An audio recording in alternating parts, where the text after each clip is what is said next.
Now I suggest we go back to July 1975 and look at the events that were taking place then, as well as those that preceded them, in order to once again draw attention to certain inaccuracies and omissions in the information coverage of these important events. I also propose we analyze some of the actions and inactions that accompanied those newsworthy events and, of course, the individual heroic episodes in which Soviet cosmonauts were involved. So, the year 1975.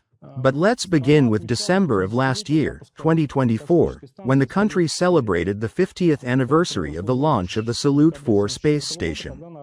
This happened on December 26, 1974, when this manned space station was placed into orbit. To mark this event, in December 2024, the Russian State Archive for Scientific Technical Documentation published a number of materials. I suggest that we accompany our story today with some of these materials. The history, by the way, is also very interesting. It should be noted that at the end of 1969, OKB-1, now Corporation Energia, began work on creating the world's first long-term manned space station, abbreviated DOS, Durable Orbital Station, which was assigned the index 17K. In 1970, a project was completed for the first two stations, DOS-1 and DOS-2, as well as for two already upgraded stations, numbers 3 and 4. How did they differ? We'll take a look a little later. The first station was launched on April 19, 1971.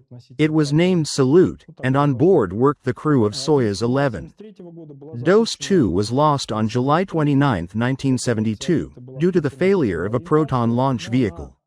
On May 11, 1973, DOS-3 was launched. To adjust its orbit, the attitude control system was activated, but it malfunctioned. Therefore, after the complete depletion of the fuel in the attitude propulsion system, the station operated only in an unmanned mode. It was redesignated Cosmos 557 as an unmanned spacecraft. And finally, on December 26, 1974, DOS-4 was launched into orbit, the very one that became Salyut 4. This will be important for us. You are now looking at a slide showing the docked pair of the Soyuz spacecraft and the Salyut station. This was the first series. The stations that followed Salyut 4 were Salyut 6 and Salyut 7. They belonged to the second generation and differed in that they had two docking ports. You are now seeing declassified documents from the design of orbital stations 3 and 4. What is important for us? With Salyut 4, it should be noted that instead of the attitude propulsion system of the S566 series, it was fitted with a rendezvous and attitude propulsion system with the index S535. That is, the station had additional capabilities for attitude control and rendezvous, allowing for very precise positioning while maneuvering in space. At the same time, in the project description it is noted, and you can see this on the drawings, that this space station was equipped with antennas of the rendezvous and docking system called Igla, Needle, the Zarya communications system, an orbital tracking system, telemetry, the Kretschit television system, as well as various scientific instrumentation sensors. I want to emphasize the Kretschit television system. The designer of this system was Igor Valek. In fact, he designed a lot of photo and video equipment for use in space. Here you can see his student ID card. Later, he headed a very important division at the research institute responsible for this work and was involved in developing a whole range of space television systems. Berkut, Molniya. In 1965-66, the Kretschit television equipment was created. Note, that was in 1965-66, while the space stations themselves were launched almost 8 years later. By that time, of course, space exploration was unthinkable without television systems. Let me remind you that even Yuri Gagarin, on his very first flight, was filmed with a television camera, and the image was transmitted to Earth. So, television and space exploration went hand in hand. The Kretschit system operated in the broadcast standard of the time, 625 lines, 50 frames per second with interlaced scanning, just like regular television back then. It showed the work of cosmonauts on board during spacewalks, and it also supported spacecraft docking monitoring and landing control. I should note separately, it worked outside, meaning, some elements were mounted outside the station, or at least positioned so they could capture images of what was happening outside. This meant they could film the surrounding space and the Earth. With rotation, it was possible to capture very wide angles, virtually the entire outer space. This equipment was installed on Salyut 4. Later, the author of these developments contributed to creating the Leader space system. That system allowed mission control to select any point on Earth, and the system could display it from space, down to aircraft parked on airfields. This was the mid-1970s. That's the level Soviet science and technology had already reached. Now, Salyut 4 and Soyuz 18. This was already the second manned mission to Salyut 4. The first, in early 1975, was flown by Gubarev and Grechko. Then, in early April, another mission was planned, but it only managed a suborbital flight. Later, another crew, Klimuk and Sevastyanov, launched successfully. They reached orbit, docked, and worked on the station for 62 days and 23 hours. All of this is important. Soyuz 18 with Klimuk and Sevastyanov launched on May 24 and remained in orbit until July 26, 1975. This is extremely important, because the Apollo-Soyuz Test project took place during that exact time, from July 15 to July 24, 1975. Now you see a photo from Soyuz 18, with cosmonauts Klimuk and Sevastyanov. These are historical black and white photos. The archival photo numbers are provided. It is important to remember this photograph. We will return to it later in today's episode. The station weighed 18,900 kilograms. It should be noted that almost 2 tons of this weight consisted of scientific equipment, including a wide variety of systems, for attitude control, maneuvering, and all kinds of imaging, including in the optical range, film, photography, video, and so on. It should also be noted that the Salyut 4 station had 14 portholes with permanently installed optical equipment and 8 open portholes through which everything happening outside could be filmed, provided cameras, photo, video, or film were available.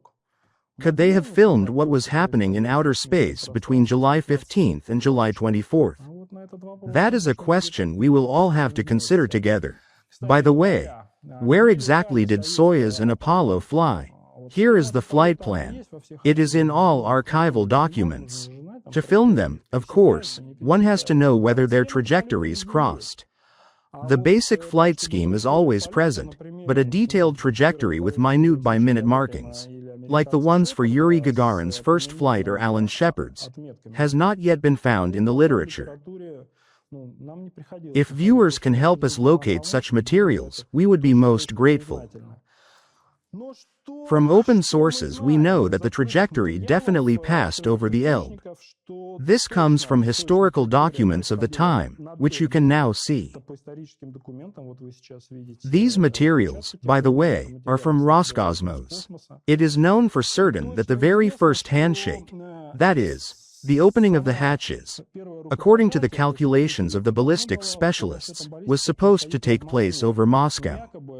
But apparently the cosmonauts and astronauts hurried a bit, opened the hatches earlier, and the handshake happened over the Elbe. Afterward they continued flying over the territory of the Soviet Union. At the same time, Alexei Leonov, in his memoirs, reissued once again in 2024, and you can see the details of the book here, recalled that this very first handshake did indeed take place over the Elbe, and then later over Moscow. The document references are provided. At the very least, these memoirs confirm that they flew over the Soviet Union, and about that there can be no doubt. Of course, we should continue to examine what else was happening around this fascinating epoch of the mid-1970s, particularly in 1975, and what had led up to it. Today in the studio with us once again is Alexander Nikitin, a guest much loved by our viewers. Alexander, I know for certain that you have much to share, so the floor is yours, please. Greetings to our viewers watching online and to those in the studio. We continue our story about the joint flight of Soyuz and Apollo, or ASTP for short. First of all, let's get acquainted with the crews. We'll begin with the American crew, and in particular with the backup crew, because that's very interesting. So, the backup crew. The spacecraft commander was Alan Bean, shown here on the right. He already had 2 missions under his belt.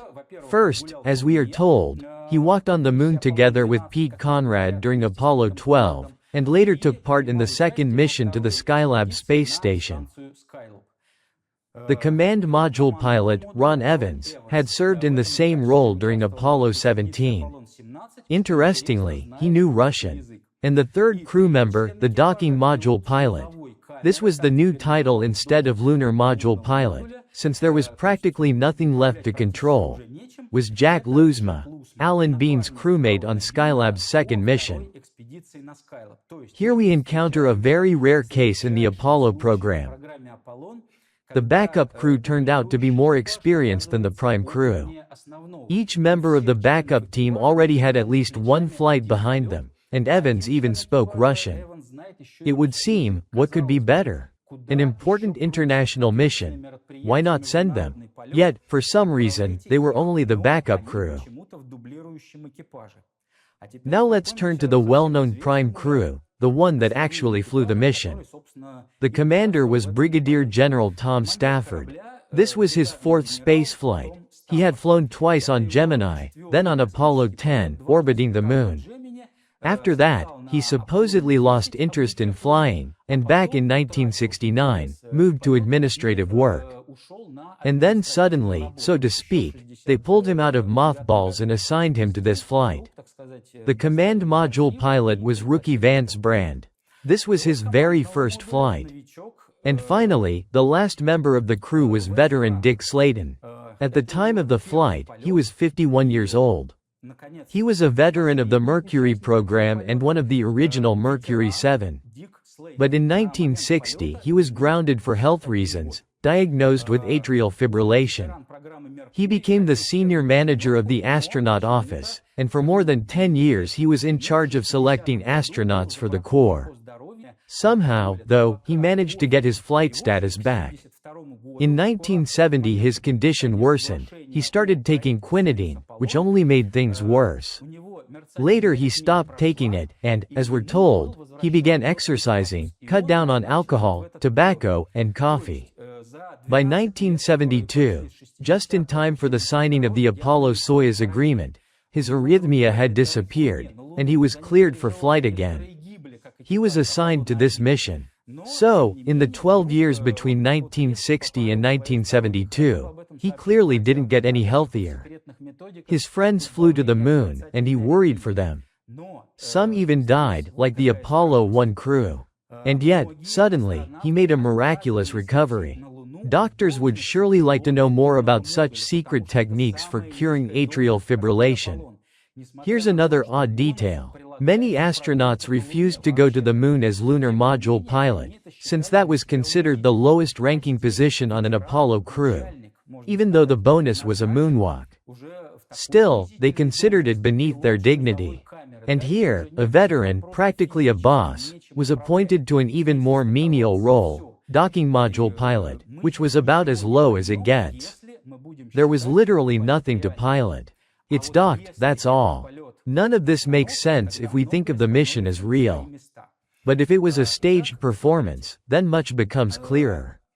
Of course, these astronauts had to attend various press conferences before and after the flight, meeting with journalists, engineers, and so on, not only American, but, more importantly, Soviet. And naturally, different kinds of questions could be asked there, including uncomfortable ones. If this had been an experienced crew, say even the backup crew, they could have been asked, so, what's it really like up there in space? Or in Alan Bean's case, what's it like on the moon? After all, you walked on the moon. And the astronauts could have been caught off guard. So, what do we have with the prime crew? Tom Stafford, a brigadier general, which means experienced, and it was already his 4th time taking part in NASA projects. He would certainly know what to say and wouldn't lose his composure. Vance Brand, a rookie. No point in asking him anything. He had never flown in space, never walked on the moon. Maybe he was one of NASA's last romantics who actually believed in all of it. In fact, he lived to see the shuttle flights and did fly 3 times on the shuttle, the last time in 1990 at the age of 58 or 59. Dick Sladen here played the role of a Soviet-style political officer. If you want something done right, do it yourself. Having spent 10 years selecting the right people, the right astronauts for the Gemini and Apollo programs, he would certainly know how to respond to tricky, uncomfortable questions, and even help his teammates out of a jam. Now, someone might object that the backup crew also visited the Soviet Union and took part in training. But there, only one crew member had supposedly walked on the moon, Alan Bean. But Alan Bean spent the rest of his life as an artist painting the moon. I'm an artist, that's how I see it. So, even if you asked him about the moon, he would spin such a hell of a story that you'd be left speechless, and try arguing with him. He'd say, "I was there, you weren't. How can you argue with me?" That was the sort of setup. On our side, as is well known, the crew consisted of Commander Alexei Leonov and flight engineer Valery Kabasov. For both, it was their second spaceflight. Leonov hadn't flown in space for 10 years. His first mission was on Voskhod 2, which lasted about a day, when he performed the first spacewalk. Now, of course, one could argue that Leonov had spent those 10 years constantly training on Soyuz simulators and knew them like the back of his hand. But what's interesting, and Leonov himself writes about this in his memoirs, for example in The Age of Pioneers, is that he was shuffled around between almost every program. At first, together with Makarov, he was in the crew for a lunar flyby mission. Then, apparently before the final cancellation of the lunar program in 1970, he was transferred to the Salyut program. He was commander of the prime crew for Soyuz 11, which included Kabasov and Kolodin. But then Kabasov was diagnosed with lung shadows. The plan was to replace only him with Volkov. Leonov, however, insisted that Volkov wasn't up to the job and that he wouldn't work with him. The officials didn't argue with Leonov and replaced the entire crew. As a result, the backup crew, Dobrovolsky, Volkov, and Patsayev, flew, and they perished. Again, we had the Salyut stations flying, but for some reason Leonov was reassigned to the ASTP program. In his book, he writes that supposedly Viktor Gorbatko had been appointed instead of him. But Gorbatko's English was a complete failure, absolutely hopeless. Leonov's, on the other hand, seemed to be coming along. But then Leonov himself writes that there were other crews as well. First, there was the backup crew of Rukavishnikov and Filipchenko. And there were also 2 reserve crews made up of young cosmonauts who hadn't flown yet. If I remember right, those were Janabekov, Ivanchenkov, Romanenko, and Andreev. And Leonov himself says that Romanenko had excellent English, with a purely American accent, whether from an English school or somewhere else. Yet, oddly enough, Romanenko wasn't assigned, not just to the prime crew but not even to the backup. He was put into the 4th reserve crew. So, clearly, English wasn't the main reason Leonov was chosen for this project. And Leonov writes, "I pulled Kabasov into it too." Meaning, whether Kabasov himself wanted to take part is unclear. Leonov dragged him into the project, because, he says, Kabasov had been through all the ups and downs with him. Personally, I think Leonov was chosen because of his outgoing, sociable nature. He always knew how to crack a joke, say something on the spot, never at a loss for words. 2 of his most famous moments from the preparation for this mission. The Soyuz mock-ups had air conditioning ducts attached to them, looking like samovar pipes. The Americans asked what those were, and Leonov just blurted out, "Those are samovar pipes, we'll be making tea in orbit from a samovar. So why did you attach them to our Apollo mock-up too? Because we'll be treating you Americans to tea as well." The second and most famous joke was already during the flight, the borscht vodka trick. Leonov stuck vodka labels onto a tube of borscht and offered Stafford and Sladen a shot to celebrate the meeting. They categorically refused, saying it was forbidden, that they were on camera, a live broadcast. Leonov said, "Don't worry, I'll just switch the camera off right now." So, in the end, they took a swig, and it was borscht. They were even offended at him, saying, "We committed an official violation, took such a risk, and you tricked us, set us up." So yes, I think that's why Leonov was brought in. As for his English, he openly admits in his book that when the time came for the English exam, only Romanenko passed it with flying colors. Everyone else, including Leonov, managed only a decent pass. And it has to be said, the cosmonaut's English was the standard Soviet kind, the same as many of us had back then. Leonov himself recalls that during joint training, the Americans would say, "Oh, just speak Russian already. We can't understand your English." All in all, it was a rather odd personnel policy. And what's curious is that this oddity in Soviet personnel policy shows up precisely whenever there's overlap with the Apollo program. Now we move on to the mission itself. So, the Soyuz spacecraft launched from Baikonur on July 15 at 15:20. And right away it turned out that none of the 5 television cameras on Soyuz were working.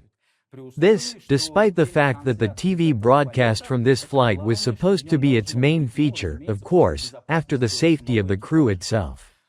Leonov, and later Kabasov in his book Touching the Universe, wrote that they were told to fix the TV switch through which the camera contacts ran. But they had no tools whatsoever. Just a tiny screwdriver, no wires, nothing. In the end, they ripped the switch out from under the paneling, and there they found 4 bolts and 4 contacts sealed with epoxy.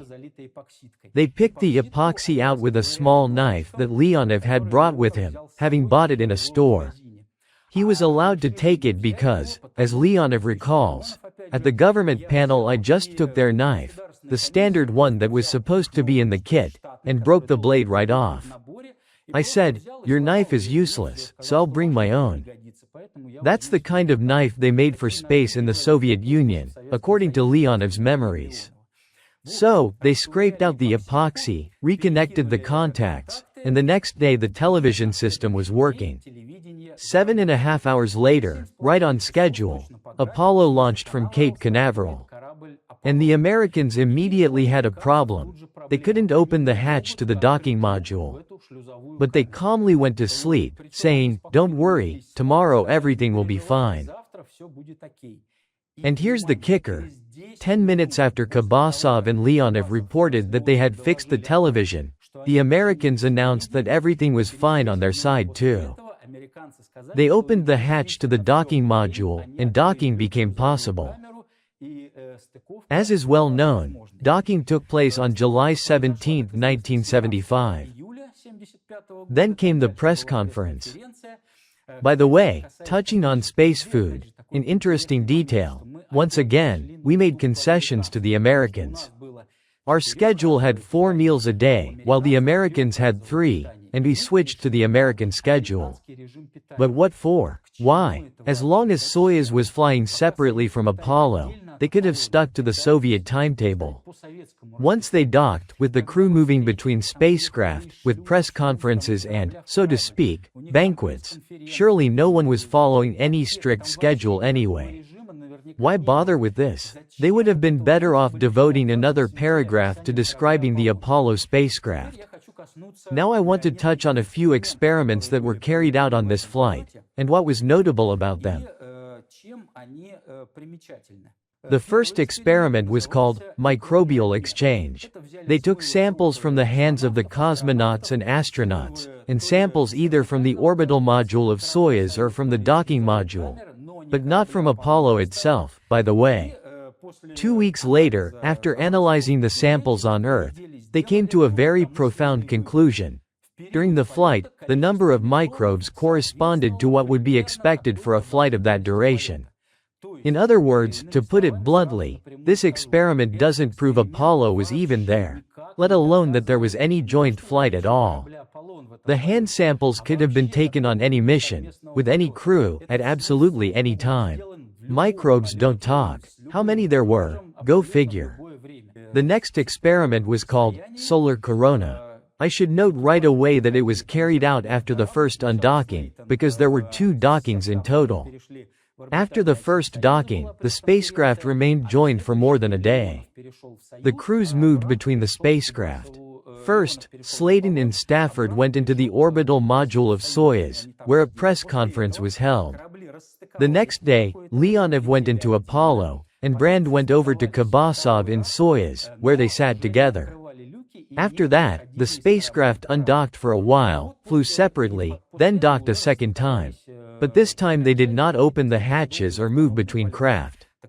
After that, they undocked for good and continued their flights independently. It was after the first undocking that the solar corona experiment, also called the arranged solar eclipse, was conducted. The Apollo spacecraft blocked out the sun, while this photograph was taken from Soyuz. What can be said here? If one wants, one can make out certain features of the Apollo spacecraft in the photo. But given the quality of the image, we inevitably ask ourselves, a photo like this could easily have been produced in any studio, with any mock-up. To take such a photograph, an actual flight with Apollo was not necessary. Soyuz itself could have been used in Apollo's place. It's round too, and could just as well have eclipsed the sun. In other words, this photograph is also weak evidence of the Apollo flight. By the way, regarding the joint flight, there's another very interesting point. How exactly were they flying? The fact is, Soyuz spacecraft normally fly with their solar panels oriented toward the sun, so that as much light as possible hits the panels to generate power. On the other hand, Apollo spacecraft flew with their engine nozzle pointed at the sun, to prevent overheating. Once again, we followed the American system. We had to adapt to them. But in this case, we had to change the tilt angle of the photocells in the panels. That didn't help much, though, because with this American, or Apollo-style orientation, the panels produced only about 25 to 30% of their capacity. The authors of the publication write that an additional storage battery had to be installed on Soyuz. That's the end of the quote. But wait a minute. If an additional battery was installed, that means somehow, they found the mass and volume reserves for it inside Soyuz. Yet nothing is said about this. If it was a new battery that is the same size and weight, but has a higher capacity, then it would have been useful in all subsequent flights. Why not boast about it, say that such a battery was later used? But no, there's nothing about that at all. By the way, the docking scheme is interesting. The Americans immediately said that Apollo would be the active spacecraft, and it would chase Soyuz, approaching it from below. Because, the Americans explained, it's easier for us to spot a glowing dot in the dark sky than a spacecraft against the backdrop of Earth. But in reality, it's quite the opposite. The Soyuz spacecraft is dark. Earlier, they were green because of the thermal vacuum blanket, but now they're completely black. Soyuz is actually easier to see against the bright Earth than against the blackness of space. You can compare and see for yourself. It's Apollo, covered with Kapton foil and other reflective materials, that stands out easily against the dark sky. But for some reason, the Americans said it was easier for them to locate Soyuz that way. In general, it seems like they were simulating an emergency docking, rescuing a spacecraft, presumably a disabled one.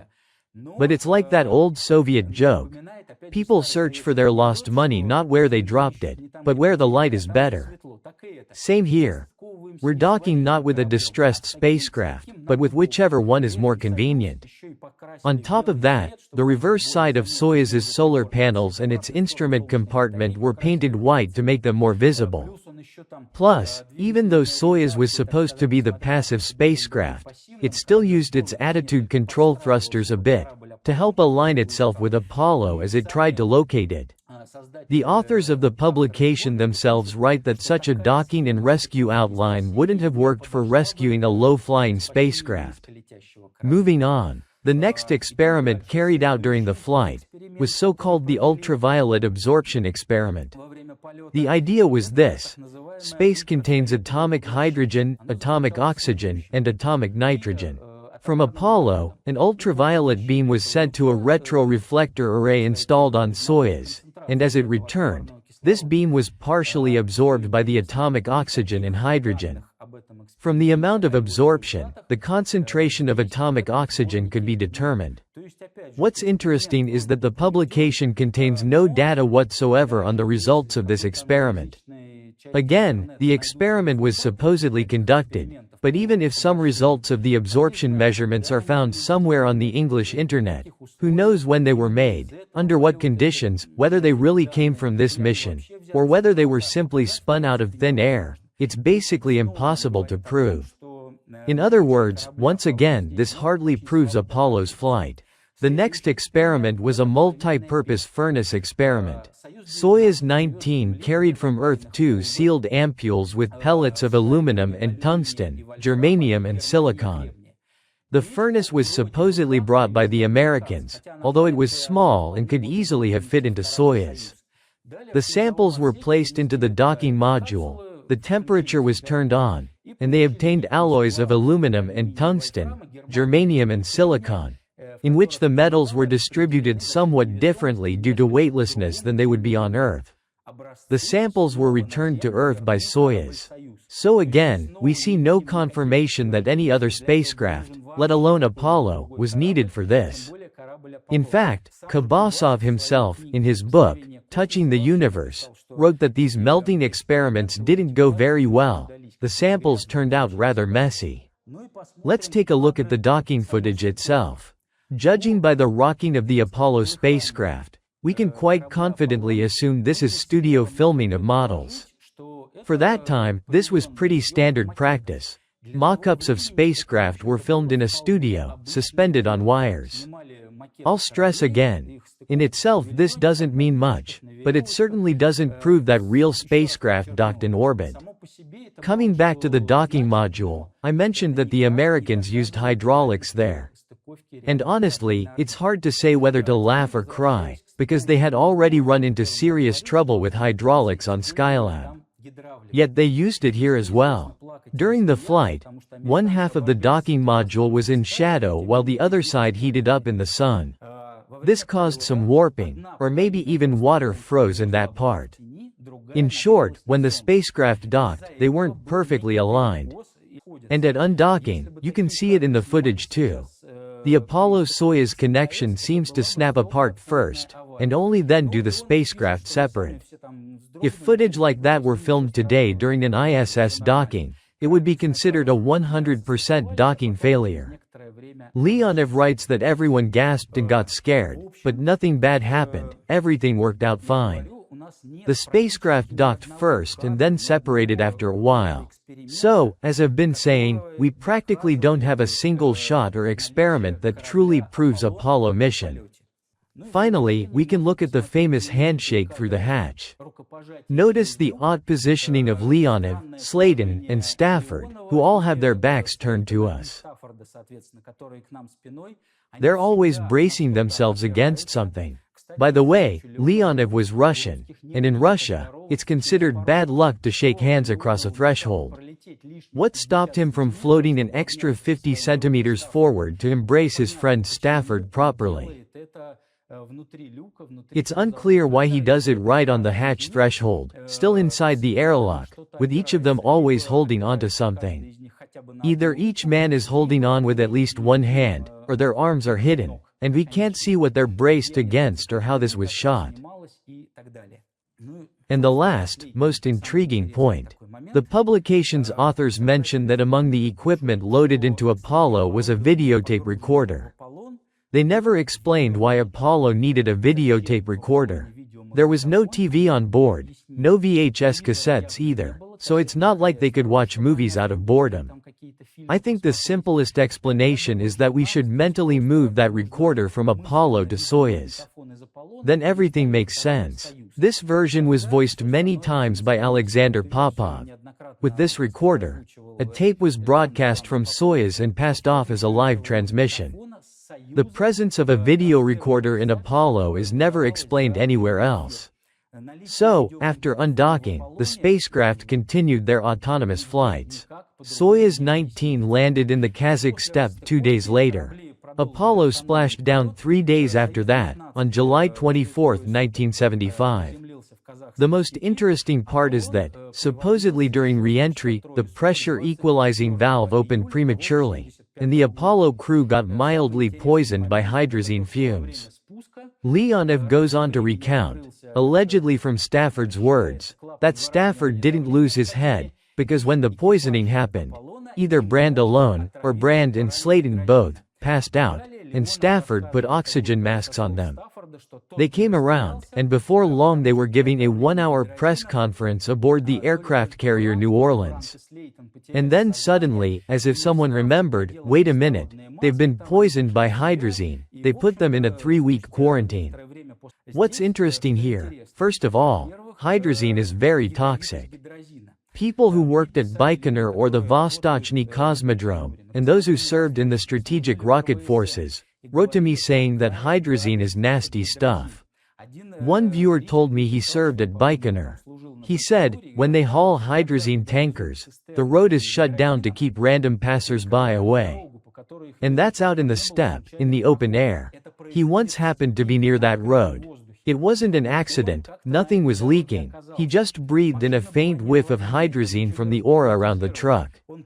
After that, he spent a month in the hospital and, as he put it, practically coughed out his lungs.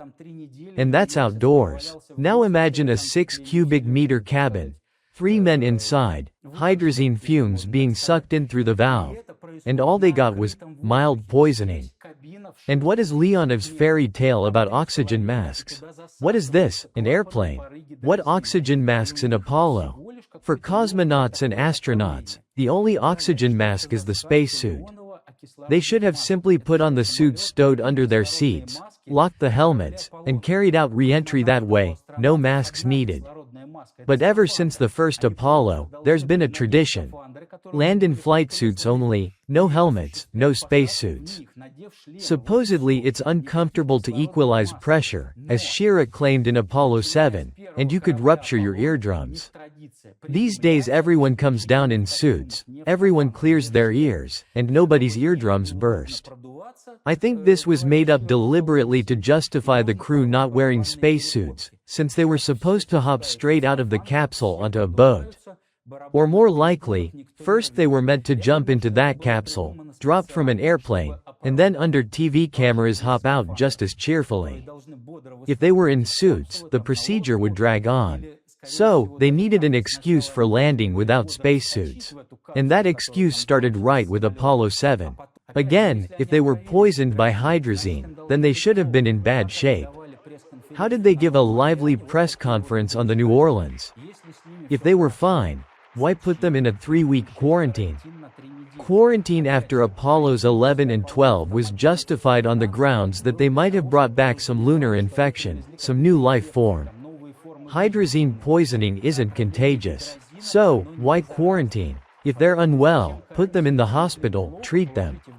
If they're well, as we see in the press conference footage, why 3 weeks? Do a checkup for 2 days, 5 days, then release them to the cameras. Clearly, it was the same thing as with Apollo 11. Let the hype about the mission die down, let journalists and the public stop asking questions, and only then roll them out on camera.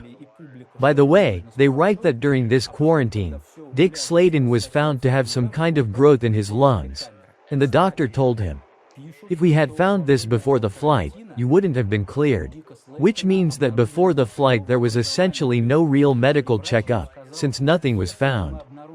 My conclusions about the joint Apollo-Soyuz Test project.